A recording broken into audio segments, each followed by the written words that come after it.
Good evening, and welcome to Doctorpiece Theater. My name is Dr. Dennis Business. And tonight we will continue our dive into the second of the short stories contained within the pages of the Bachman books, The Long Walk.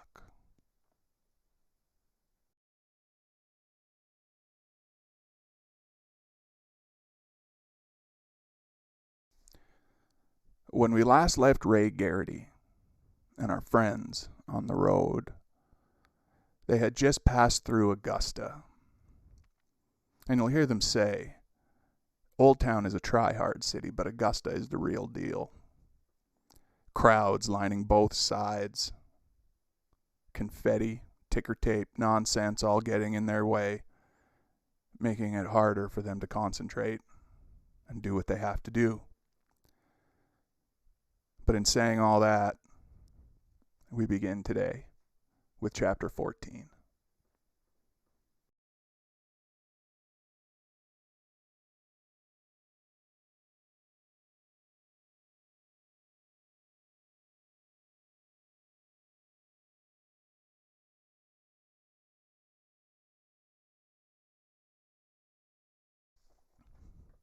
They had all pretty much agreed that there was little emotional stretch or recoil left in them. But apparently, Garrity thought tiredly, as they walked into the roaring darkness along US 202 with Agusta a mile behind them, it was not so. Like a badly treated guitar that has been knocked about by an unfeeling musician. The strings were not broken, but only out of tune, discordant, chaotic. Agusta hadn't been like Old Town. Old Town had been a phony hick New York. Agusta was some new city, a once-a-year city of crazy revelers, a party-down city full of a million boogieing drunks and cuckoo birds and out-and-out maniacs. They had heard Agusta and seen Agusta long before they had reached Agusta. The image of waves beating on a distant shore recurred to Garrity again and again. They heard the crowd 5 miles out. The lights filled the sky with a bubble-like pastel glow that was frightening and apocalyptic, reminding Garrity of pictures he had seen in the history books of the German air blitz of the American East Coast during the last days of World War II. They stared at each other uneasily and bunched closer together like small boys in a lightning storm or cows in a blizzard.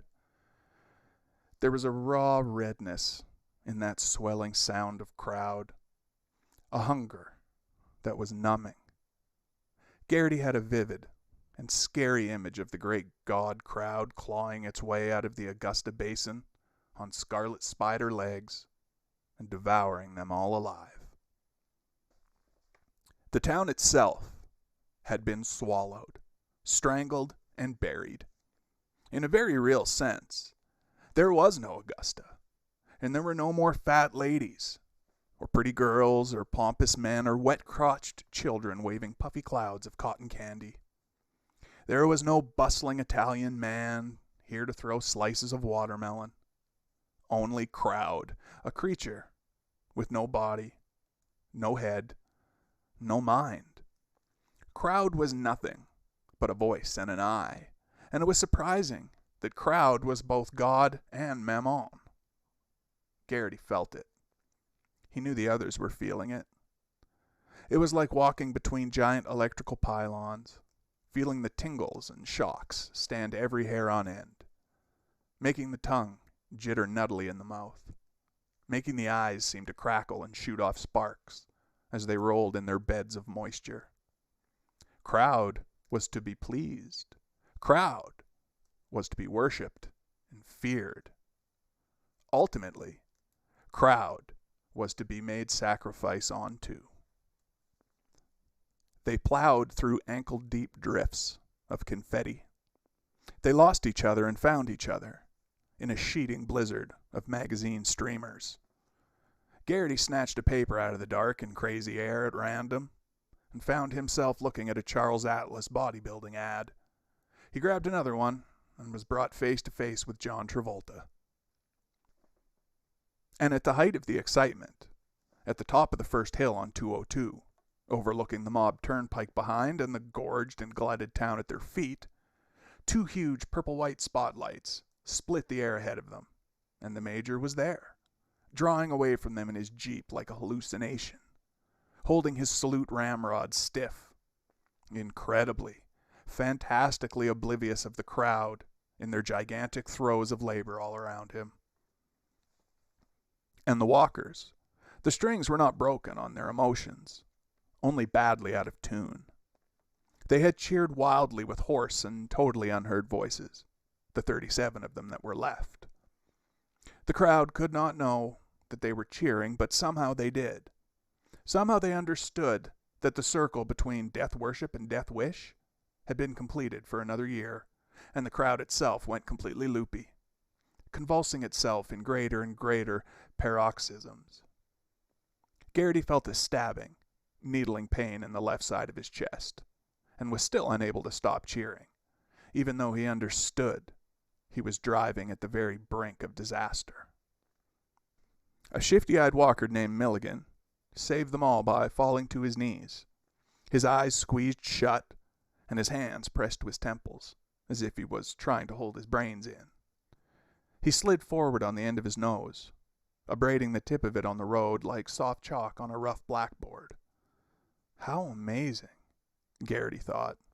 That kid's wearing his nose away on the road. And then Milligan was mercifully blasted. After that, the walkers stopped cheering. Garrity was badly scared by the pain in his chest that was subsiding only partially. He promised that was the end of the craziness. "We're getting close to your girl?" Parker asked. He had not weakened, but he had mellowed. Garrity liked him okay now. "About 50 miles. Maybe 60, give or take." "You're one lucky son of a bitch, Garrity," Parker said wistfully. "I am?" He was surprised. He turned to see if Parker was laughing at him. Parker wasn't. "You're going to see your girl and your mother. Who the hell am I going to see between now and the end? No one but these pigs." He gestured with his middle finger at the crowd, which seemed to take the gesture as a salute and cheered him deliriously. "I'm homesick," he said, "and scared." Suddenly he screamed at the crowd.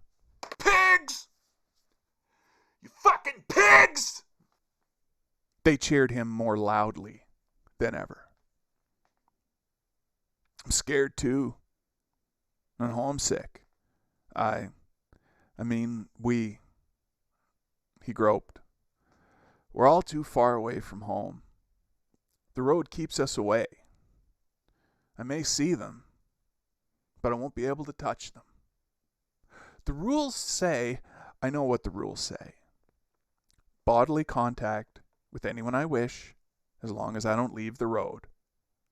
But it's not the same. There's a wall. Fucking easy for you to talk. You're going to see them all the same. Maybe that'll only make it worse," McVree said. He had come up quietly behind them. They had just passed under a blinking yellow warning flasher at the Winthrop intersection. Garrity could see it waxing and waning on the pavement. A fearful yellow eye, opening and closing. "You're all crazy," Parker said amiably. "I'm getting out of here." He put on a little speed and had soon nearly disappeared into the blinking shadows. "He thinks we're queer for each other," McVree said amused. "He what?" Garrity's head snapped up. "He's not such a bad guy," McVree said thoughtfully. He cocked a humorous eye at Garrity. "Maybe he's even half right. Maybe that's why I saved your ass. Maybe I'm queer for you. With a face like mine? I thought you perverts liked the willowy type."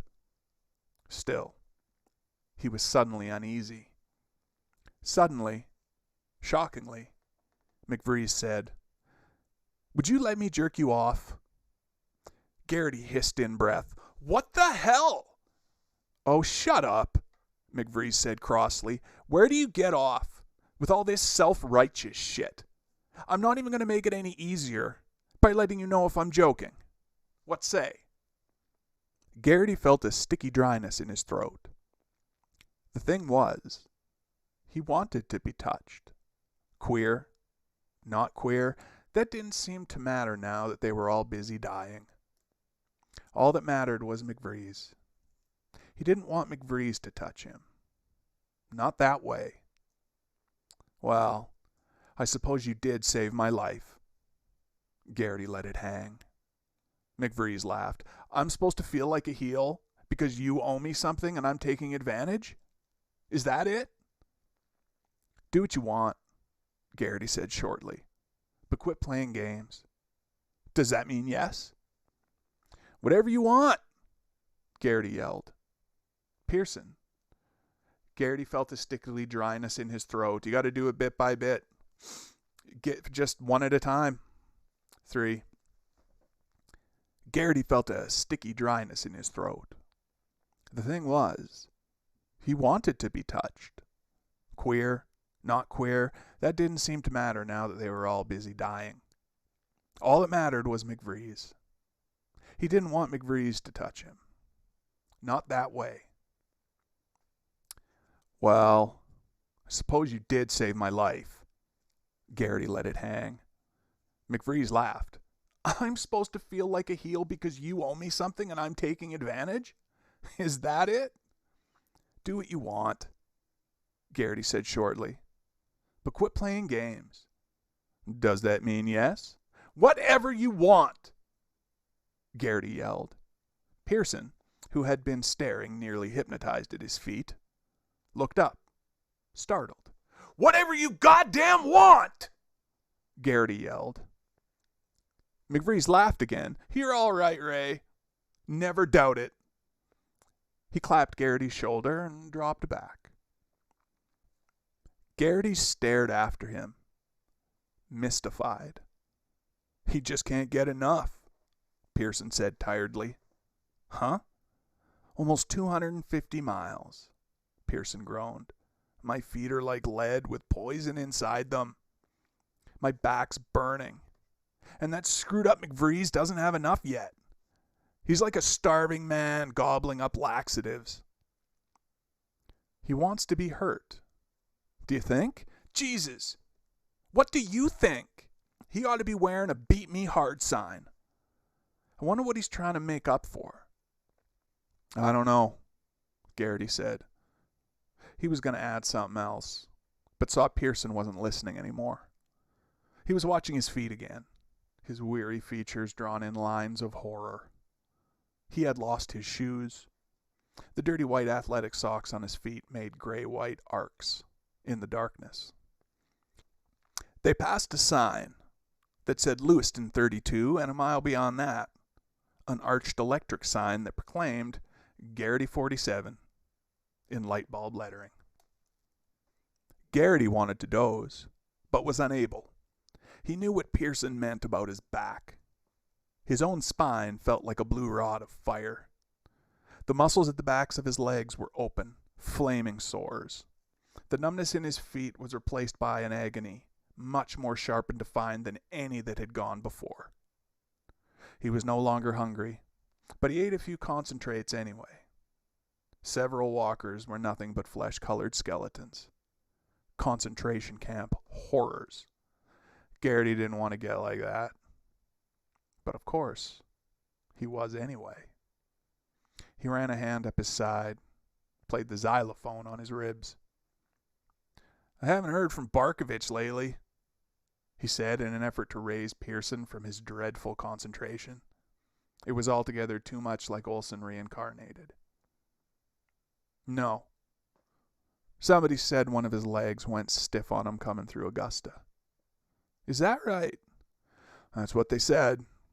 Garrity felt a sudden urge to drop back and look at Barkovich. He was hard to find in the dark, and Garrity drew a warning.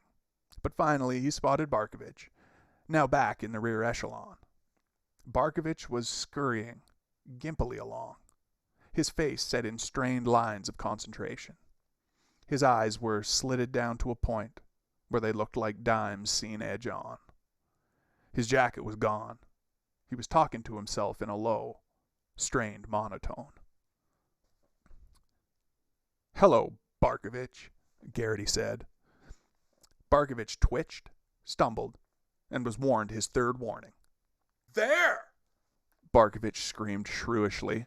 "There! You see what you did? Are you and your hot shit friend satisfied?" "You don't look so good," Garrity said. Barkovich smiled cunningly. "It's all part of the plan. You remember when I told you about the plan? You didn't believe me. Olson didn't. Davidson neither. Gribble neither." Barkovich's voice dropped to a succulent whisper, pregnant with spit.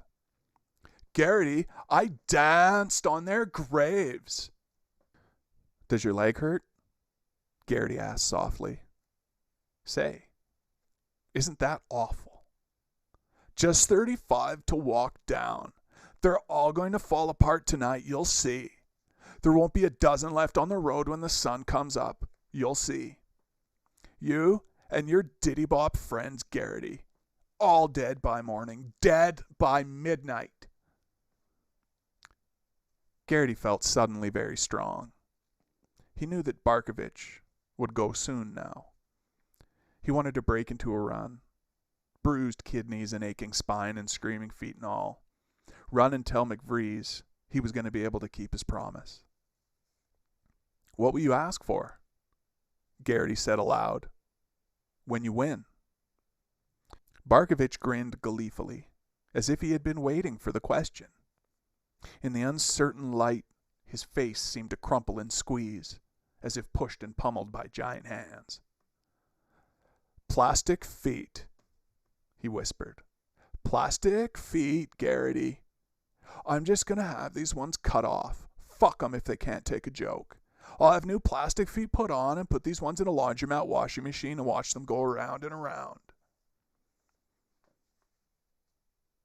"I thought maybe you'd wish for friends," Garrity said sadly. A heady sense of triumph, suffocating and enthralling, roared through him. "Friends?" "Because you don't have any," Garrity said pityingly. "We'll all be glad to see you die. No one's going to miss you, Gary. Maybe I'll walk behind you and spit on your brains after they blow them all over the road. Maybe I'll do that. Maybe we all will." It was crazy, crazy as if his whole head was flying off. It was like when he had swung the barrel of the air rifle at Jimmy. The blood. Jimmy screamed. His whole head had gone heat hazy with the savage, primitive justice of it.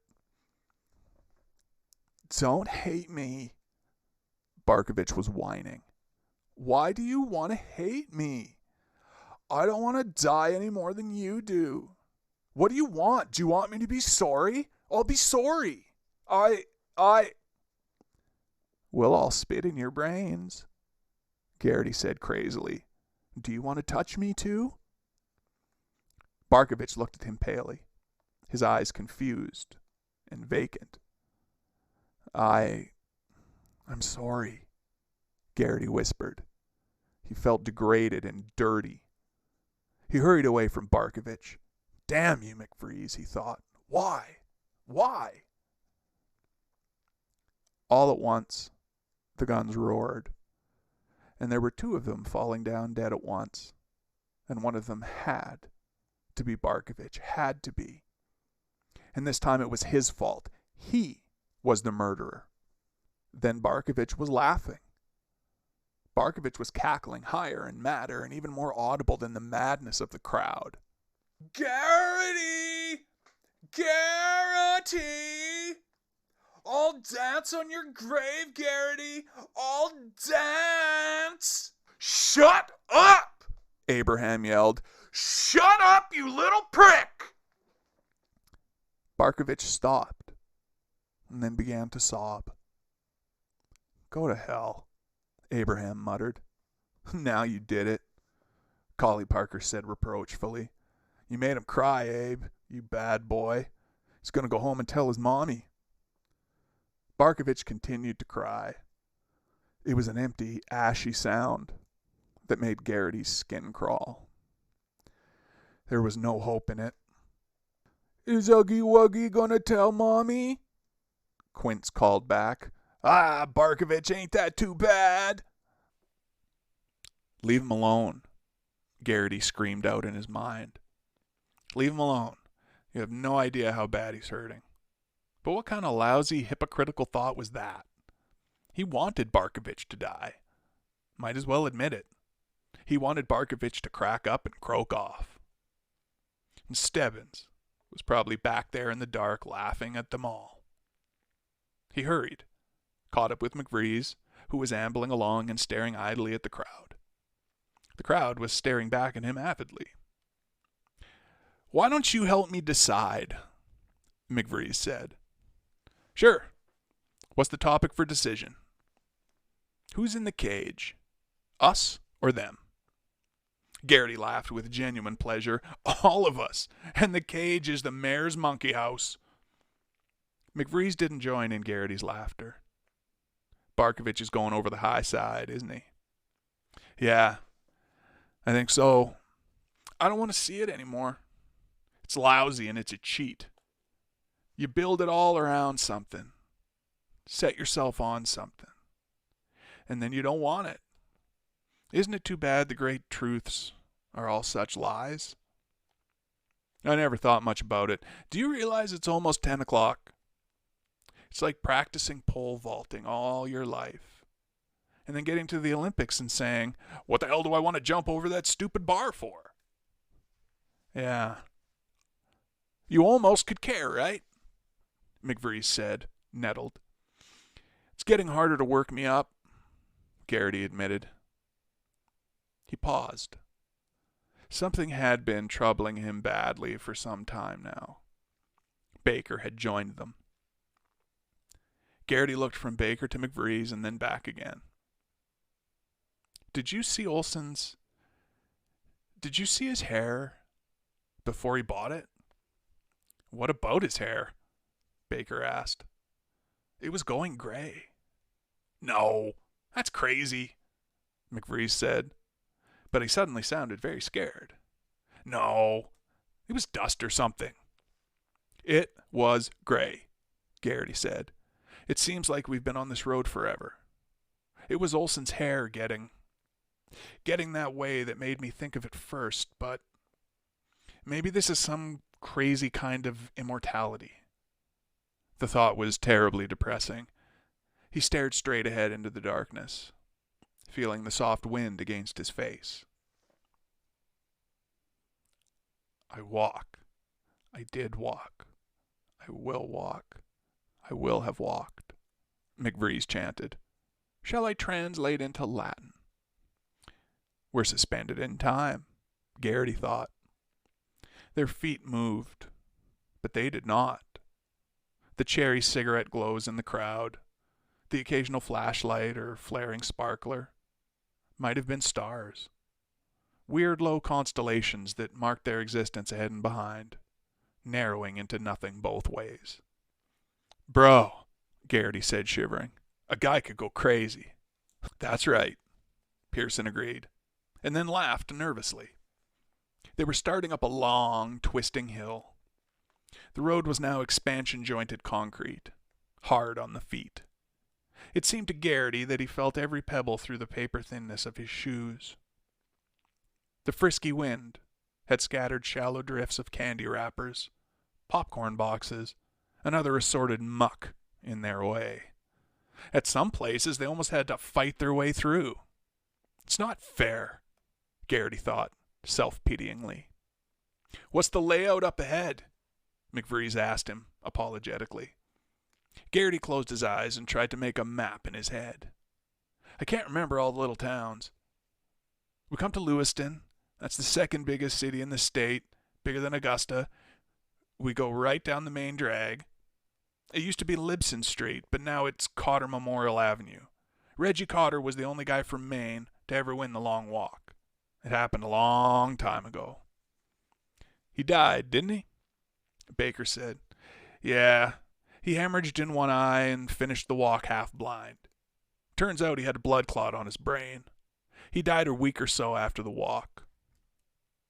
In a feeble effort to remove the onus, Garrity repeated, It was a long time ago. No one spoke for a while. Candy wrappers crackled under their feet like the sound of a faraway forest fire. A cherry bomb went off in the crowd. Garrity could see a faint lightness on the horizon. That was probably the twin cities of Lewiston and Auburn.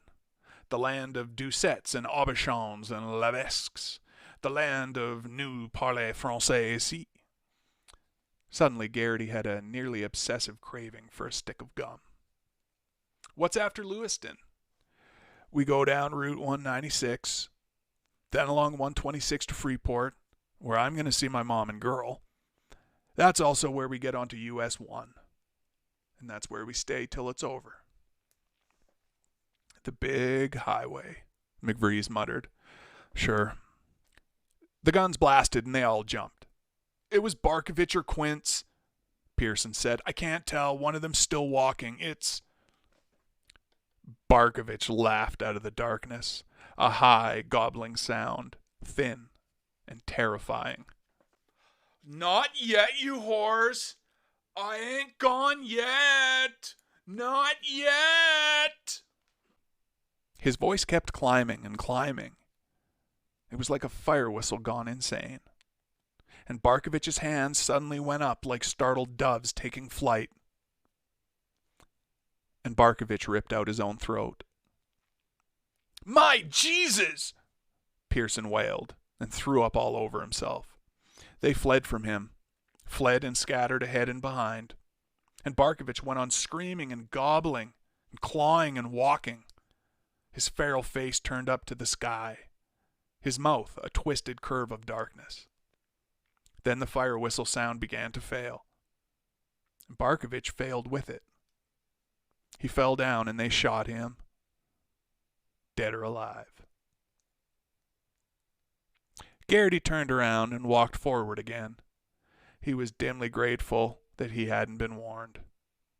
He saw a carbon copy of his horror on the faces all about him. The Barkovich part of it was over. Garrity thought it did not bode well for the rest of them, for their future on this dark and bloody road. I don't feel so good, Pearson said.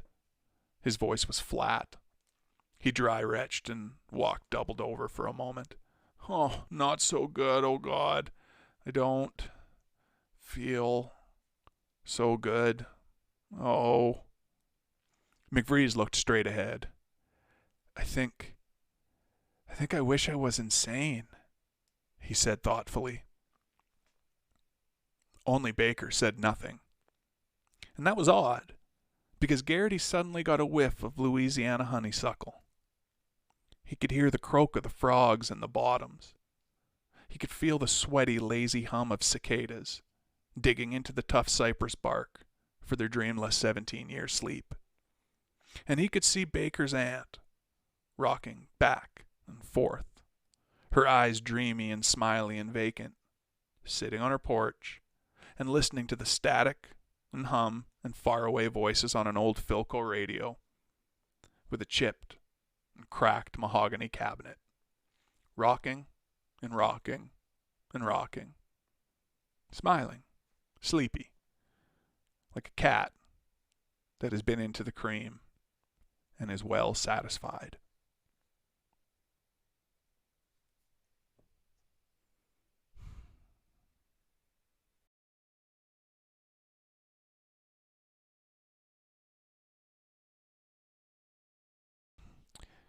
That was chapter 14 of The Long Walk, the second short story contained within the pages of the Bachman books. Barkovich tore out his own throat. I figure he just grabbed his windpipe and tore. These boys, when they left their homes and they lined up on that white line, they surrendered all control. And in the end, Barkovich found a way to take back some of that control. he decided that he would decide when his long walk was over, not the soldiers on the half track. And in the end, I think Gary learned a lot about himself, perhaps a little too late. But in saying that, we have 33 participants left in the long walk. And we have one more chapter, which means next time on Doctorpiece Theater, we're going to lose everybody but one. And we'll deal with it next time. Because this has been Doctorpiece Theater. And my name is Dr. Dennis Business. And as always, my friends,